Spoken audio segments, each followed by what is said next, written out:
I'm Leigh Brown. This is Crazy Shit in Real Estate. And today, y'all, is one of those literal stories that is relevant to the name of the show. And that's all I'm going to tell you. Jim Whatley is with us from Florida. I hope you will sit back, have a good thought in your head, and enjoy this conversation. I'll see you on the other side.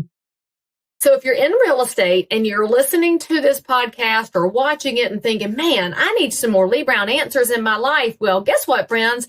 I have a new program that is launching right now called Answers.Real Estate, where I will give you every bit of insight I have to help you grow your real estate business, help you better respond to consumers, to provide a more excellent real estate experience so that the next time you land on crazy shit in real estate, you'll have a better solution to whatever you ran into.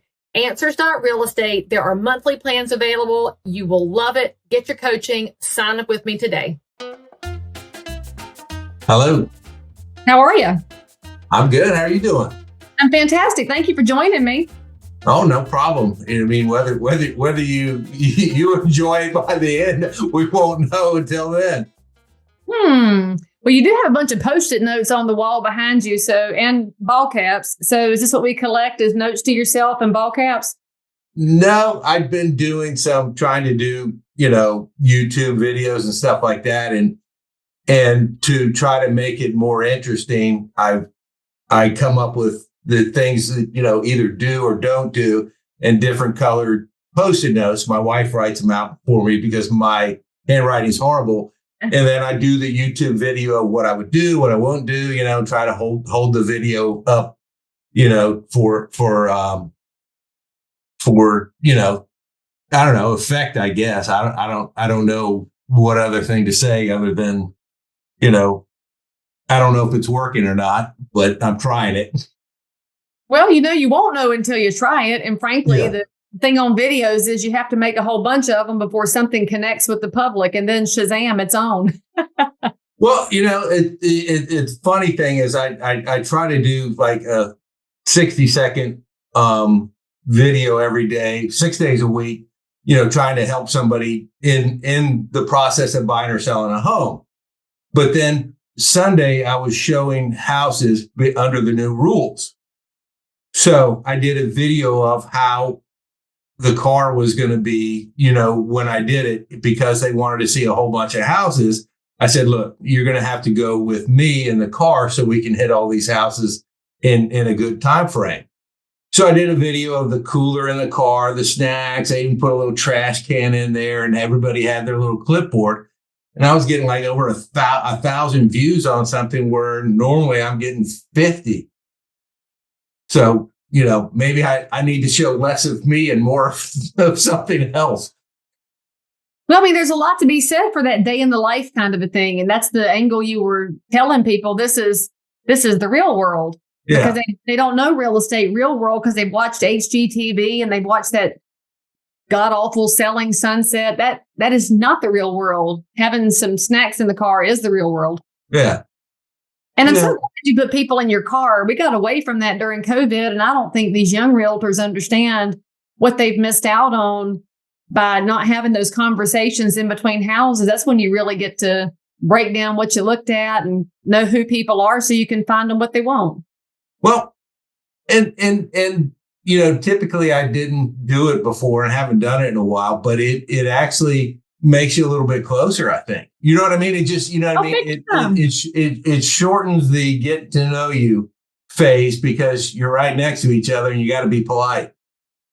Well, and it's all what my daddy taught me when I first got in the business. He said one of the tricks to showing houses, like, oh, what's the trick to showing houses, Daddy?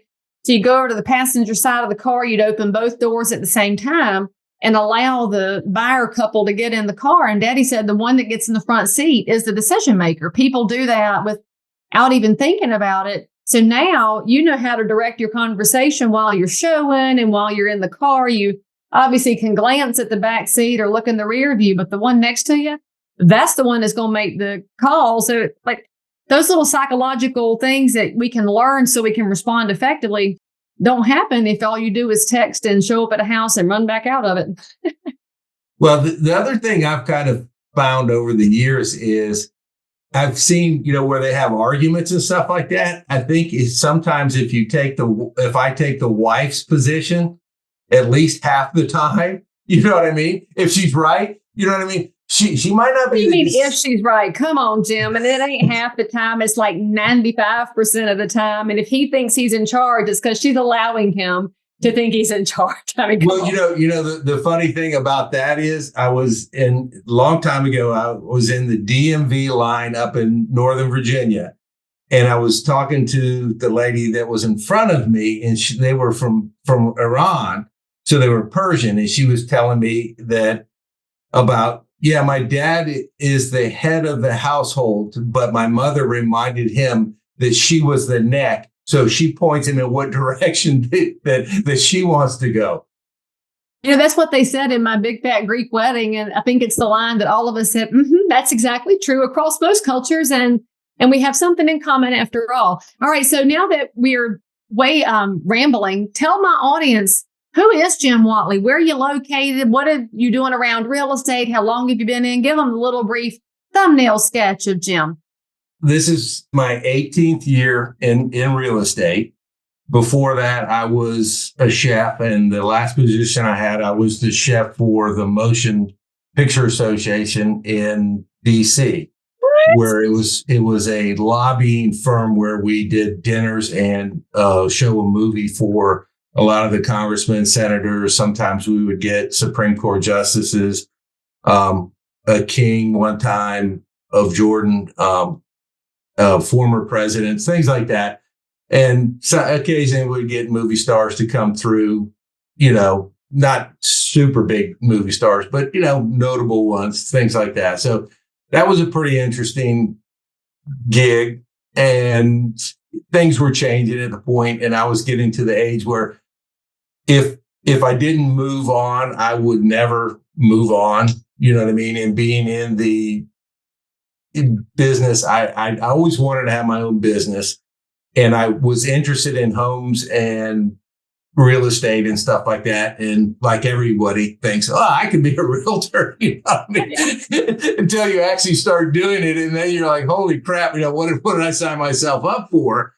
But I found that a lot of things are the same in that you are orchestrating an event. And I try to tell people buying a home or selling a home is a lot like coordinating an event. You know what I mean? You've got to make the plan beforehand. You've got to get everything ready. You've got to get everybody on board. You've got to order things. You've got to make sure that everybody's doing their job at the right time so we can close at the right time or have the event at the right time. So everything kind of equates back to that. And like a chef, you are the one that is controlling the situation and trying to make sure that people do what they do. And that's probably the hardest thing, is getting everyone on the same page, getting people to do what they need to do when they need to do it, so everything gets timed correctly and the meal is served at the wedding or whatever the event is. And so it has translated very well. I love the business that it is because I'm my own broker. I don't have agents, don't want agents. I just enjoy the actual working with buyers and sellers, that I don't want to go back and be a broker and have agents. It's a weird quirk because everybody else, once they get to a certain stage, they're all trying to get away from the buyers and the sellers. I end up have always made a lot of connections with the buyers and sellers, and they become friends, and it's enjoyable to me. And my wife says it's just because you just like talking. But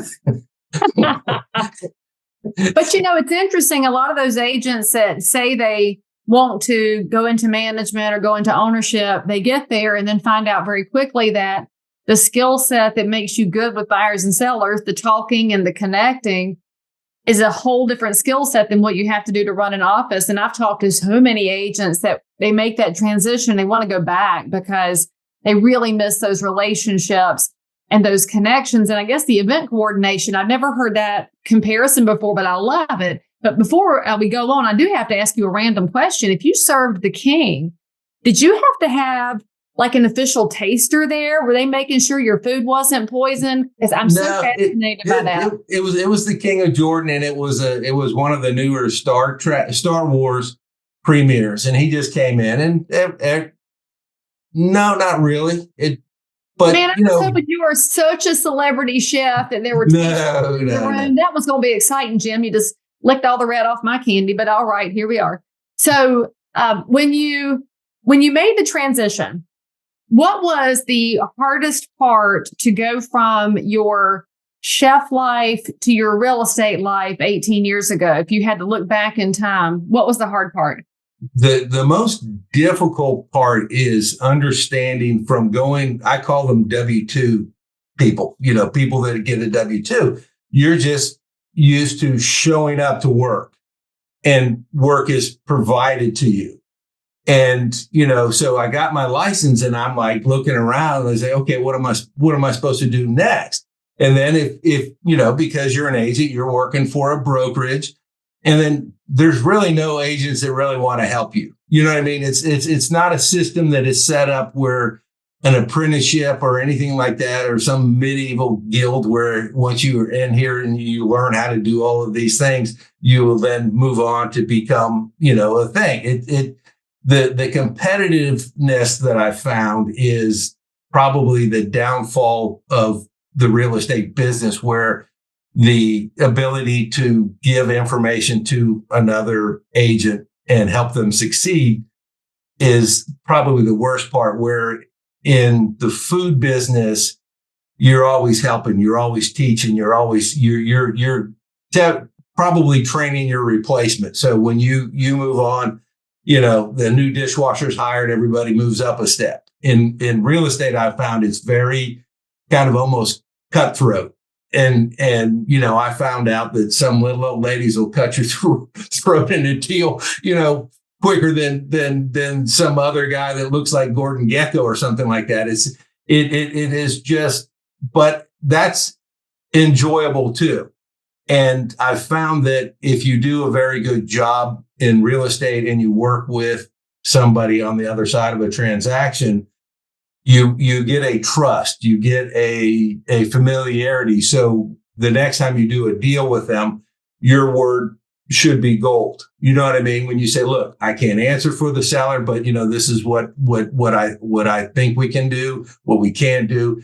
You short circuit the whole getting to know an agent, and what people don't understand, that trust is built up over time, and giving your word and following up on the word.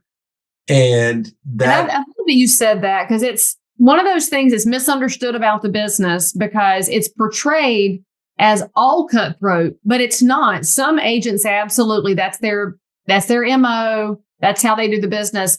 The other side are exactly what you're describing. They are so focused on, how do I support my colleagues while representing my clients so that we can do a good job, so that we can trust each other in the future, which I think that's the top layer of real estate, has always been that truly collaborative person who happens to become more successful because they're collaborative. And the ones that get a little angry and aggressive and cutthroat, they seem to always be there, but they don't hit the same levels as the ones that really improve the professional community wherever they are. So I'm so glad you mentioned that. And I'm also glad you mentioned that apprenticeship idea. A lot of us in the professional space have been saying forever, we wish there were an apprenticeship requirement. Of course, it would have to come from the state licensing boards. It couldn't come from the trade associations, because that's got to be a licensure requirement. I mean, they have it for appraisers and hairdressers. Why not for realtors? I think that's one thing that would improve us over time, because it would give people a way to start that mentor relationship. Even if they don't think one's out there, you can find them. They're just fewer and further between than I think they should be. I was lucky to have my dad, who took you under their wing when you wandered into that office as a baby agent. Yeah, look, I probably, to my own detriment, when agents, I get phone calls occasionally, and somebody like, "Oh, can I hang my license with you?" And I'm like, no, because I don't have agents, don't want agents. But then I end up spending an hour telling them who to call, who they should do, how they should do it, how they should approach the conversation with a broker. And sometimes I recommend them to a team. And a lot of times I said, look, if I had to, the way I did it was probably the dumbest way you could go into real estate and just keep doing it and doing it, do it until you finally get it. But if I had to start over again, and if I were telling somebody to start over again, I would say find a high producing team. Yep. Find the team member that you can get along and understand with. And I would say, look, I would go to the team member or the team leader and say, look, I want to learn how to do real estate and I need to do transactions. So I learn how to do real estate. If you take care of me, I will stay with you. But if we get to a disagreement, I will let you know I'm going to try to do it on my own. But if you make it where I'm comfortable, I'll stay, and I think nobody has that conversation. I talked with a friend of mine who's like the number one agent over in the city next door. He has like 12 buyer's agents.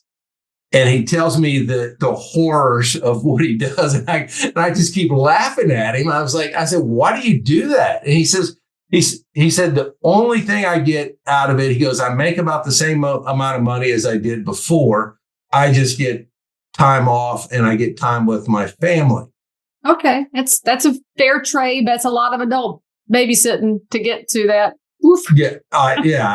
No problem. My thing is I've learned how to be able to shift gears from pleasant doing something, and I can hear a ding from my phone as a text. I can stop in mid-sentence. My wife says, we'll be walking, and there's a ding in there. I can stop mid-sentence, read the text, answer the text, and try to pick up on the conversation right after that. You know what I mean? At first it was not, I would not suggest that for a happy marriage. And no, she's going to trip you the next time you're walking. Suddenly there's a stick on your side of the road. Oh, yeah.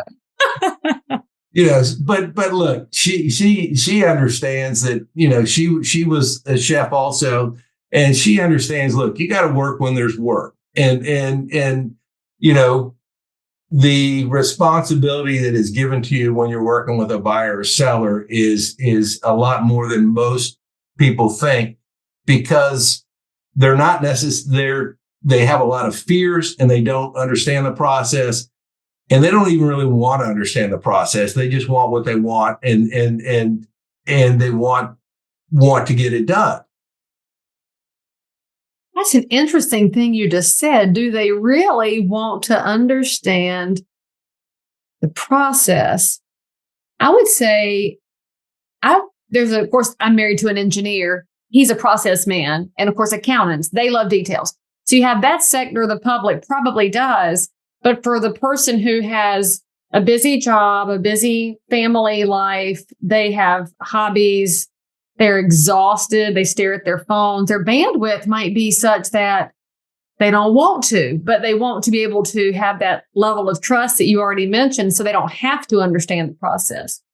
There's a whole want to, have to thing. My brain just started spinning, Jim. Yeah, but you mean, it's up until the change, I had been avoiding buyers. And then I saw the opportunity with the change on Saturday of what can happen and what will happen. Right. And my whole business has been around, and I've gotten a bad reputation as so-called a discount broker. But I don't consider it a discount, because I am my own broker. I work out of my house. I charge everything I do is geared to, if I were selling a home, if I were buying a home, what would I want the broker to do? And what would I want the broker to do? Because I understand it now. So now I tell somebody, I said, look, if I were doing this, this is what I would do. This is why I would do it. And this is how I would do it, And so Sunday was the first one. And it's a a la carte system that I came up with, how I'm going to charge the buyer. And the reason it worked really well was it was the son of a customer I had. I've sold a couple properties, and he called me and he started talking about wanting to buy a house. I said, well, do you understand the process? He says, no, but he's an attorney. not a real estate attorney, but just an attorney and does criminal work. So I explained to him the two options. We could try to go the old school method, and I can try to get a commission based off of the price of the home. Or if you do it the way I'm suggesting to do it, it's going to sound like more money that it's going to come out of your pocket, but it's going to save you a significant amount of money. And I think you're going to get a better result and you're going to be happier. And he's like, okay. So we already had a built-in trust because his mother pushed him to call me. You know what I mean? So she encouraged him. That's what you were saying. She used her motherly influence to encourage that, right? well, so it got even crazier. Moms don't push. We don't push. So it even got crazier in that we had the inspection yesterday. So the mother and the father, his mother and father came, and then her mother came also. Even though her dad was in the hospital, her mother came. So I had two mothers and a dad during the inspection. And so, so basically instead of annoying the inspector, we got there 2/3 of the way through. Then I got them to go look at the house because they hadn't seen it. So they just did the look through. I said, don't ask the inspector questions. He's going to come back. I said, when you go look, when you have questions, come back to me and I'll answer all your questions, that I can up to my ability, So then we just started talking about kids and everything like that. And the mother of the wife was saying that the husband he can fix this and he can fix that. He can fix that. I said, well, as soon as he finishes all that, he can come over to my house because I can't fix crap. You know what I mean? I can find guys real easily, and I understand good work, but me actually fixing stuff doesn't work because my wife typically goes, don't fix that. Go sell another house and pay somebody to fix it so we can get it done well. I love your wife because she's saving herself time and money by encouraging you to live within your skill set.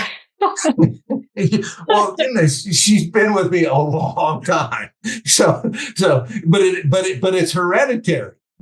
So you want to hear another story? So my dad was in the Air Force and we moved around a lot when I was a kid. And one of the casters was missing off their bed, and my dad just got a brick and they wrapped some of that contact paper around the brick and just stuck it under there. Because of course. Yeah. So finally, to get a new caster, my mom walked up to him and said, look, you either get a new caster for that or I'm buying a whole brand new bed.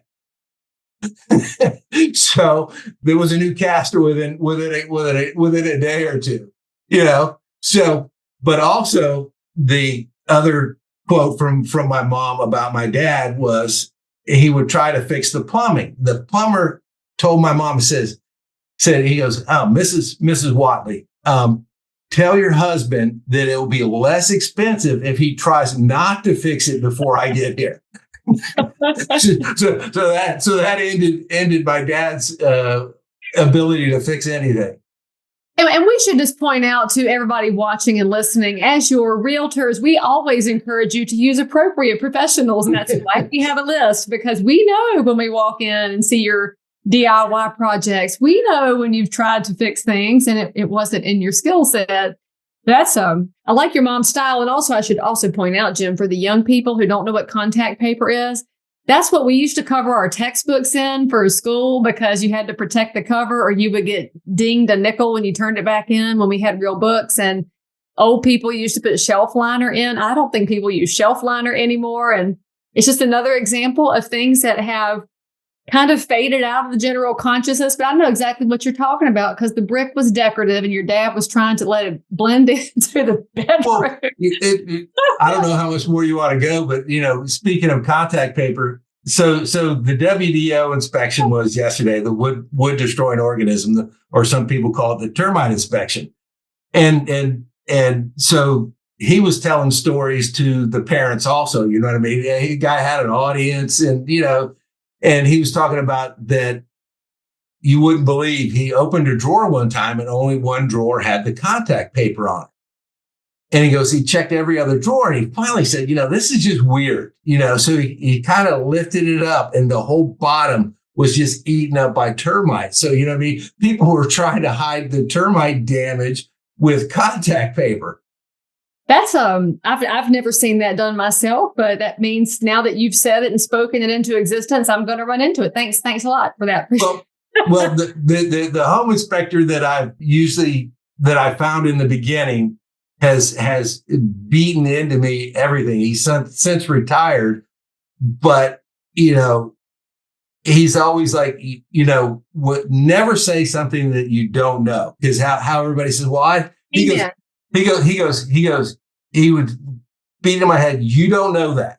You know what I mean? When I say, well, it's probably leaking because of this. And he said, you don't know that. You know what I mean? Do not say something you don't know. You say, I think this could be a possibility, but never say you know it. Never own anything, because it's all whatever. But he usually refers to me as like the Forrest Gump of real estate, because all this crazy crap just kind of floats into my life, and kind of where I guess we've never even gotten to the story that I proposed to get on the podcast. Well, roll into it, Jim. Let's go. Tell your crazy story, because obviously our listeners listen to these conversations because they never know where we're going.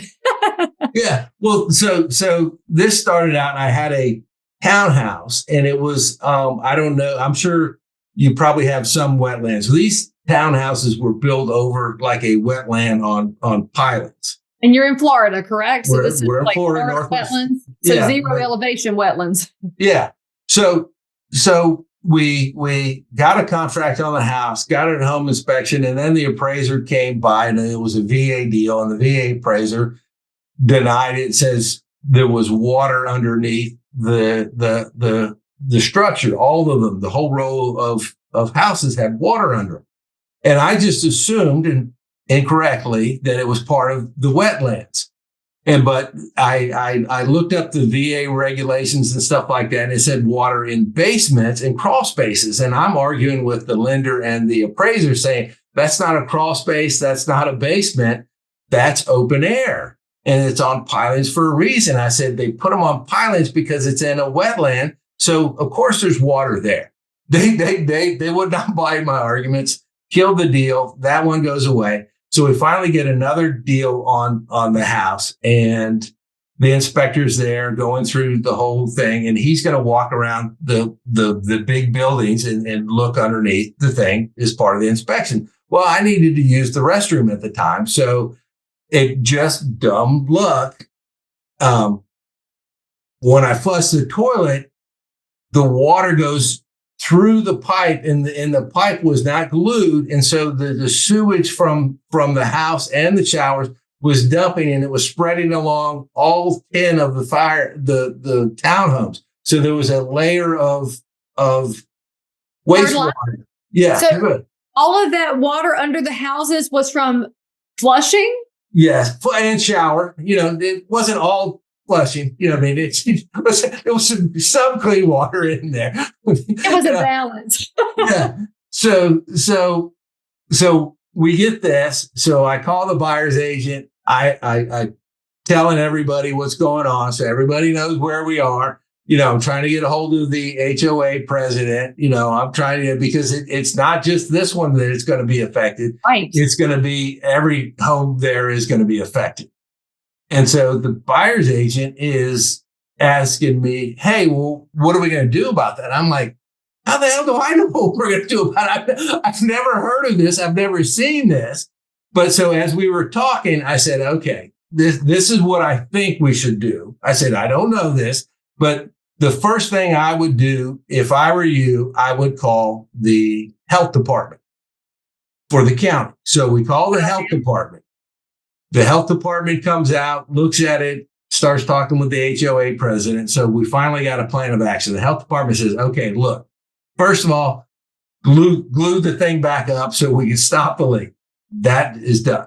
So then they basically spray a neutralizing agent over it, scrape it all off, spray another neutralizing agent on it for the second time, and then put some fill dirt back over it, and then check all of them for leaks.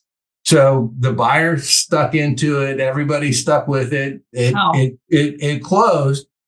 You know, that was my crazy story that I thought would get me on this show. Well, I mean, the show is called Crazy Shit, and we don't always mean that to be a technical term and a very literal term, but in this case it is. But I'm sitting here thinking, you're doing the appropriate professional realtor job of all the steps. So the property, the inspection. You've got 10 units here. Were none of them inspected? How did this not get discovered before this unit? Was this the very first occupied unit in there? How did it get a CO? What in the world? Don't know. You know what I mean? It's you know, and sometimes look, there's different levels of inspectors, there's different levels of HOA people, and there's different but the wastewater is dumping out of the property. This is not like a super special inspection thing. It's crazy. I mean, look. But it is a reminder though, when you're buying a house, if you're listening to this or watching this, when your realtor says, highly recommend a third-party home inspector, these are the kinds of reasons why. Because you may not notice these things, or you may be in the property and never flush the commode, and then you don't get to watch it happen in real time. So there's so many steps in the process that matter because somebody else may have skipped the steps earlier. I'm flabbergasted, but I think we can agree that HOA was helpful. So there's a +1 for HOAs one time. Yeah, maybe. I mean, I don't think they were as helpful as they could have been. You know what I mean? Sometimes helpful, you have to make people helpful by drag them along, screaming and hollering, but they end up getting there, and it's the problem is everybody thinks realtors we're all interchangeable. They think either that or we're greedy and dumb. You know what I mean? And they can do it without us. And I always say, yeah, you can do it without us, but I don't know how it's going to turn out. And maybe you'll be lucky, or maybe you know the things. And when I decided I kind of wanted to do it was when we were selling our house in Virginia, and talked to a couple of realtors, and I thought I wanted to sell my home on my own. You know what I mean? I wanted to do it for sale by owner. So I ended up buying like 3 or 4 books. I read all these books, started coming up with a plan and all of that stuff. And then once I read enough, I said, I don't know enough to actually do that. But so I interviewed a couple agents, and one of them was the discount broker in that town in Vienna, Virginia, just outside of DC. Well, hang on, let's not call them discount. They just have a less expensive model. Yeah, I know. Yeah. So I don't like Walmarting somebody else's business models. We can just say they charge less. Yeah. And so I'm talking to him, and I said, and I kind of brought up, I said, yeah, I was thinking about selling the house on my own. And he said, okay. He goes, I got a plan for you. He goes, I'll put the post up. You put your sign up. I'll take pictures and everything. I won't put it in the MLS. I'll give you a week to see if you can sell the home on your own. So I'm like, okay, I'm game. So I put the sign up and nothing happened. Made some flyers, nothing happened. You know what I mean? Then we're getting close to the deadline. And Mrs. Medilli, the neighbor down the street, it comes down. And we had put in a really nice addition on the home and stuff like that. And Mrs. Medilli said, I want to see the house before you sell it because I haven't seen it.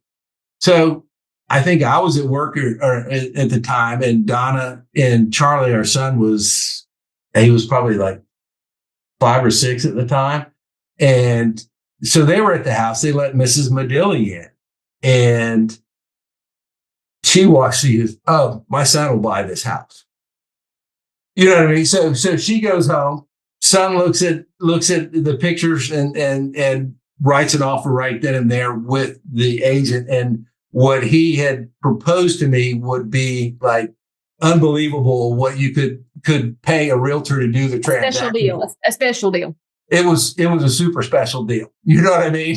So it all goes, and they wanted to come and look at the house. So Charlie takes the lady, the wife of the son, around the house. They see the Wolf stove there, and she said, "Oh, we want to do this." And basically, our son Charlie sold the house to the wife, and it all just kind of worked out. And the guy, the real estate agent, was fairly shocked that it worked. I said, because I asked him, I said, why did you let me do this? Because you didn't think I could do it? He said, exactly. I didn't think you were going to be able to sell it. I said, well, it was just dumbass luck, Which happens, right? Because statistically, almost 90% of for sale by owners aren't successful, and then they call an agent. So he actually made a reasonable statistical bet, but it's also how real estate goes. And we both know that you win some, you lose some. At the end of the day, though, if you're reasonable with people, kind and honest, it all works out in the long-term wash. And then your 5-year-old sometimes sells things that grown-ups don't sell, but he didn't have a license. You didn't have to pay him. So well played. No, well, but he's going to get it all in the end. You know what I mean? I mean, if you leave anything behind, y'all might just, skid into the grave with everything spent, and he'll have to make it on his own. Yeah, he'll be fine. He's significantly smarter than me. He doesn't want anything to do with real estate. Good job, Charlie. No, we love the business. Jim, if there's anybody that wants to reach out to you and find out about what you're doing in your real estate business, to hear more about your multiple different plans for the consumer, what's the best way for them to find you? Well, it's uberrealty.com. And my phone number is 850-499-2940. And if you ever want another episode, you can come up with the name of how I got Uber Realty. Okay, friends. So if you're listening or watching and you want Jim to come back for part 2, you better say something nice in the comments. Give us an upvote, a like, hit the bell. But Jim, I really appreciate you coming on the show and frankly, walking with us in about 12 different directions. I enjoyed our conversation. Yeah, it was enjoyable. This is my first podcast. So hopefully you'll never forget your first. Yeah. So I appreciate it. And, it was very enjoyable to do this with you. Thank you for letting me do it. I don't know if anybody else will let me do it after this, but thank you. Well, you never know till you ask. So there you go, friends. If you want to be on the show and tell us one of your stories, you should absolutely hit me in the comments or in the direct messages. But in the meantime, hit the bell, leave us a comment, and I'll see you next time. By the way, friends, don't miss my brand new coaching program at answers.realestate, where you can have access to Leigh Brown, submit your questions, have them answered, meet like-minded professionals, have an entire library to help you build your business no matter what happens in the market. Get signed up today. I promise you'll be glad you did. So if you found value in this episode, please like and subscribe to this channel, turn on the bell, and catch another amazing episode by clicking above. Crazy Shit in Real Estate is also available in all of your normal podcast apps. So if that's where you like to hang out, go find me, click subscribe, and most importantly, leave me a review that says you think I'm awesome, my guests are awesome, or this content is just exactly what you were looking for. And then, by the way, if there's something you need, you want to learn about something, you can comment below anytime. You can also send me a direct message if you need to remain anonymous. No judgment. But anyway, I'll only judge if you forget to subscribe and click. I'll see you next time.